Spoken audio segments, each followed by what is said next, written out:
الشیطان الرجیم بسم اللہ الرحمن الرحیم فی الدنیا والآخرۃ ویسألونک عن الیتامی قل اصلاح لهم خیر وإن تخالطوهم فإخوانكم واللہ یعلم المفسد من المصلح ولو شاء اللہ لأعنتکم ان اللہ عزیز حکیم آمنت باللہ صدق اللہ مولانا العظیم۔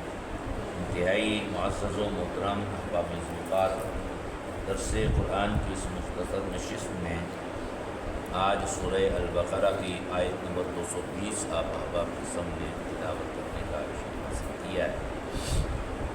اللہ رب ذوالجلال ارشاد فرماتا ہے فی الدنیا والآخرۃ، دنیا و آخرت کے کام سوچ کر کرو۔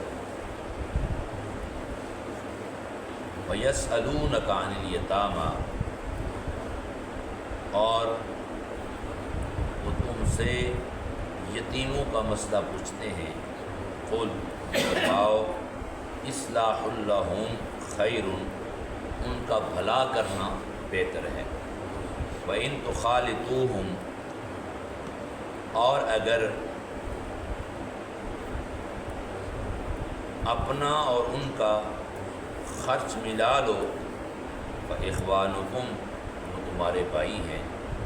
واللہ یعلم المفسد من المصلح، اور خدا خوب جانتا ہے بگاڑنے والے کو سنوارنے والے سے۔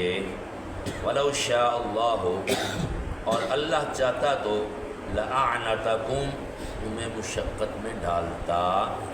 ان اللہ، بے شک اللہ، عزیز حکیم، زبردست حکمت والا ہے۔ کنز الایمان فی الدنیا والآخرۃ، کنز العرفان، صاحب کنز العرفان نے لکھا دنیا و آخرت کے کاموں میں یعنی غور و فکر کر لیا کرو۔ وَيَسْأَلُونَكَ عَنِ الْيَتَامَى، اور تم سے یتیموں کا مسئلہ پوچھتے ہیں۔ قل، محبوب تم فرما دو، اصلاح لهم خیر، ان کا بھلا کرنا بہتر ہے۔ وَإِن تُخَالِطُوهُمْ، اور اگر ان کے ساتھ اپنا خرچ ملا لو، فإخوانکم، وہ تمہارے بھائی ہیں۔ واللہ یعلم المفسد من المصلح، اور اللہ بگاڑنے والے کو سنوارنے والے سے جدا خوب جانتا ہے۔ ولو شاء اللہ، اگر اللہ چاہتا، لأعنتکم، تو تمہیں مشقت میں ڈالتا۔ ان اللہ عزیز حکیم، بے شک اللہ زبردست حکمت والا ہے۔ فی الدنیا والآخرۃ، دنیا و آخرت کے کاموں میں یہ جو حصہ ہے، اس حصے کا تعلق پچھلی آیت کے آخری جملے سے ہے، اور آخری جملہ کیا ہے؟ لعلکم تتفکرون، اس جملے کے ساتھ اس کا تعلق ہے۔ اس کا معنی یہ بنے گا تاکہ دنیا و آخرت کے معاملے میں غور و فکر کرو، یعنی جتنا تمہاری دنیاوی ضرورت کے لیے کافی ہو وہ لے کر باقی سب مال اپنی آخرت کے نفع کے لیے صدقہ و خیرات کر دو۔ اس سے جداگانہ بھی دنیا و آخرت کے کام سوچ سمجھ کر ہی کرنے چاہیے۔ وَيَسْأَلُونَكَ عَنِ الْيَتَامَى، اور فرمایا وہ تم سے یتیموں کا مسئلہ پوچھتے ہیں۔ جب یہ آیت سورہ نساء کی آیت نمبر 10 اِنَّ الَّذِينَ يَأْكُلُونَ أَمْوَالَ الْيَتَامَى ظُلْمًا نازل ہوئی کہ یتیموں کا مال کھانے والا اپنے پیٹ میں جہنم کی آگ بھرنے والا ہے، تو لوگوں نے یتیموں کے مال جدا کر دیے اور ان کا کھانا پینا علیحدہ کر دیا۔ اس میں یہ صورتیں بھی پیش آئیں کہ جو کھانا یتیم کے لیے پکایا جاتا اس میں سے کچھ بچ جاتا اور خراب ہو جاتا اور کسی کے کام نہ آتا، اس میں یتیموں کا نقصان ہونے لگا۔ یہ صورتیں دیکھ کر حضرت عبداللہ بن رواحہ رضی اللہ تعالی عنہ نے حضور سید المرسلین صلی اللہ علیہ وسلم سے عرض کی کہ یا رسول اللہ، اگر یتیم کے مال کی حفاظت کی نیت سے اس کا کھانا اور اس کے سرپلس اپنے کھانے کے ساتھ ملا لیں، اس کا کیا حکم ہے؟ اس پر یہ آیت مبارکہ نازل ہوئی اور یتیموں کے فائدے کے لیے ان کے مال کو کھانے کو اپنے کھانے کے ساتھ ملانے کی اجازت دی گئی ہے، لیکن ساتھ ہی تنبیہ فرما دی گئی کہ تمہیں یتیموں کے فائدے کے لیے مال ملانے کی اجازت تو دے دی گئی ہے، لیکن کون اچھی نیت سے یتیموں کا مال ملاتا ہے اور کس کی نیت میں فساد ہوتا ہے یہ اللہ تعالیٰ بہتر جانتا ہے۔ یہ نہ ہو کہ ظاہراً تو یتیموں کا فائدہ کر رہے ہو اور حقیقت میں ان کا مال ہڑپ کرنے کا ارادہ ہو۔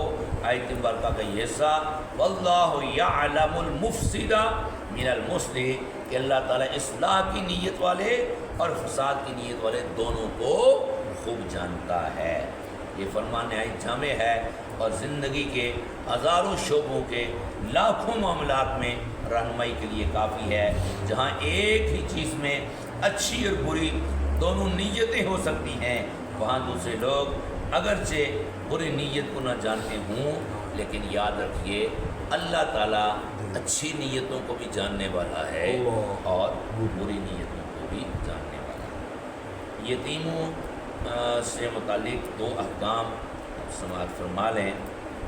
یتیم وہ نابالغ بچہ یا بچی ہے جس کا باپ فوت ہو جائے۔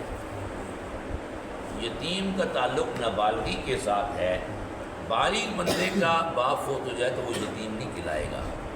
چھوٹے بچے رہ جائیں، نابالغ ہوں، بچہ ہو یا بچی ہو، ان کا باپ فوت ہو جائے تو ایسا بچہ کیا ہوگا؟ یتیم کہلاتا ہے۔ اگر اس کے پاس مال ہو اور اپنے کسی ولی کی پرورش میں ہو، اس کے احکام اس آیت میں مذکور ہیں جو آیت مبارکہ نازل ہوئی کہ ولی خواہ اس یتیم کا مال اپنے مال سے ملا کر اس پر خرچ کرے یا علیحدہ رکھ کر اس پر خرچ کرے، اس میں یتیم کی بہتری ہو وہ کر سکتا ہے، لیکن اس کا مال یتیم کا اپنے مال کے ساتھ ملانا خراب نیت سے نہیں ہونا چاہیے۔ اگر نیت ٹھیک نہیں ہوگی، مال ہڑپ کرنے کا ارادہ ہوگا تو واللہ یعلم المفسد من المصلح، اللہ بہتر جانتا ہے بگاڑنے والے کو بھی اور سنوارنے والے کو۔ نمبر 2، اگرچہ اس آیت کا نزول یتیموں کی مالی اصلاح کے بارے میں ہوا، مگر اصلاح کے لفظ میں ساری مصلحتیں داخل ہیں۔ یتیموں کے اخلاق، اعمال، تربیت، تعلیم سب کی اصلاح کرنی چاہیے۔ یوں سمجھیں کہ یتیم ساری مسلم قوم کے لیے اولاد کی طرح ہیں اور ان کی خدمت کرنا اہل ایمان پر لازم ہے۔ اللہ تعالی ہمیں عمل کرنے کی توفیق عطا فرمائے۔ وما توفیقی الا باللہ۔